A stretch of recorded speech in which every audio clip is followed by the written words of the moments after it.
நண்பர்கள் அனைவருக்கும் வணக்கம். வெல்கம் டு அக்கிராஸ் கிச்சன். இன்றைக்கி நம்மளோட அக்கிராஸ் கிச்சனில் நம்ம எல்லாராலையுமே அதிக அளவு விரும்பி உண்ணக்கூடிய சுவை மிகுந்த ஒரு உணவு அது உருளைக்கிழங்கு. அப்படிப்பட்ட உருளைக்கிழங்குல அதிகளவு நன்மைகள் இருந்தால் கூட அதை நம்ம தவறான முறையில் பயன்படுத்தும் பொழுது என்ன ஆகும்னா உயிர்கொல்லியா மாதிரி உயிரையே பறிச்சிடுங்க. அதை பற்றிய தகவல் தான் இன்றைக்கி நான் உங்க கூட ஷேர் பண்ண போகிறேன். ஸோ ஸ்கிப் பண்ணாமல் இந்த வீடியோவை கடைசி வரைக்கும் பாருங்கள். வீடியோக்குள்ளே போகிறதுக்கு முன்னாடி இதுவரை யாரும் நம்ம சேனலை சப்ஸ்கிரைப் பண்ணாமல் இருந்தால் மறக்காமல் சப்ஸ்கிரைப் பண்ணிவிடுங்க. அப்படியே பக்கத்தில் இருக்க பெல் ஐக்கானையும் கிளிக் பண்ணிவிடுங்க. ஃப்ரெண்ட்ஸ், இதில் உள்ள கெட்டதை பார்க்குறதுக்கு முன்னாடி நல்ல பயன்களை ஃபஸ்ட்டு பார்த்துடலாம். உருளைக்கிழங்குல vitamin C, B6, minerals, potassium, magnesium, starch, fibre, anti ஆக்சிடென்ட்ஸ்னு நிறைய சத்துக்கள் இருக்குது. இதனால் கரெக்டாக பயன்படுத்தும் போது நிறைய நன்மைகளே இதில் இருக்குங்க.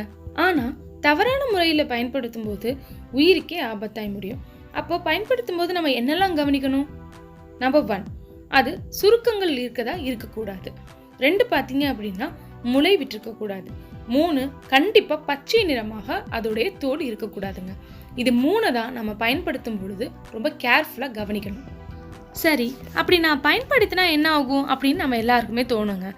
உருளைக்கிழங்குல பார்த்தீங்கன்னா இயற்கையாகவே பூச்சி அப்புறம் பார்த்தீங்கன்னா நோயிடமிருந்து அதை பாதுகாத்துக்கொள்ள தேவைப்படும் சோலோனைன், கிளைக்கோ ஆல்கலைட்ஸ் இதெல்லாம் உருவாக்கக்கூடிய ஆற்றல் இயற்கையாகவே நிறையா இருக்குது.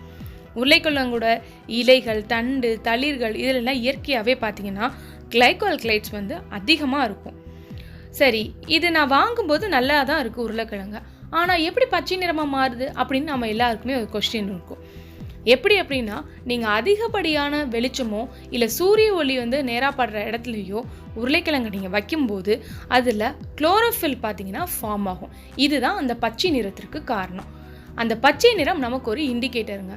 என்ன இண்டிகேட் பண்ணுது அப்படின்னா, இதில் அதிக அளவு சோலோனைன் அப்புறம் பார்த்தீங்கன்னா கிளைக்கோ ஆல்கலைட்ஸ் இருக்குது அப்படிங்கிறத காட்டுது.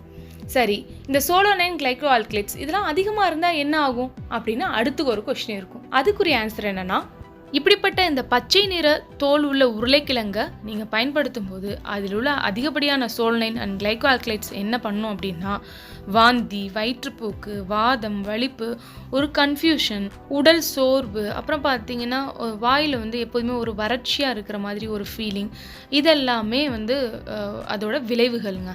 இதோட எக்ஸ்ட்ரீம் லெவல் பார்த்தீங்கன்னா கோமா ஸ்டேஜ், அப்புறம் பார்த்தீங்கன்னா ஃபைனலாக டெத்தில் கொண்டு போய் முடிச்சிருங்க. அதனால் எப்போதுமே இந்த பச்சை நிற தோல் உள்ள உருளைக்கிழங்கை பயன்படுத்துகிறத முற்றிலும் தவிர்த்துருங்க.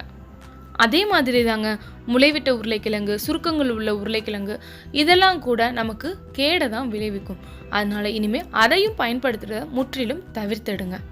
முளை கட்டுறதை தவிர்க்கிறதுக்கு நீங்கள் ஈரப்பதமான இடத்துல வைக்கிறதையோ இல்லை நீங்கள் வாங்கிட்டு வந்தோடனே கழுவி வைக்கிறதையோ அவாய்ட் பண்ணிவிடுங்க. இதை ஃபாலோ பண்ணாலே போதுங்க. கண்டிப்பாக இந்த வீடியோ உங்களுக்கு ரொம்ப பயனுள்ளதாக இருக்கும்னு நான் நம்புகிறேங்க. தேங்க்ஸ் ஃபார் வாட்சிங் ஃப்ரெண்ட்ஸ். இந்த வீடியோ உங்களுக்கு ரொம்ப பிடிச்சிருந்ததுன்னா ப்ளீஸ் லைக் பண்ணுங்கள், ஷேர் பண்ணுங்கள், மறக்காமல் சப்ஸ்கிரைப் பண்ணிவிடுங்க.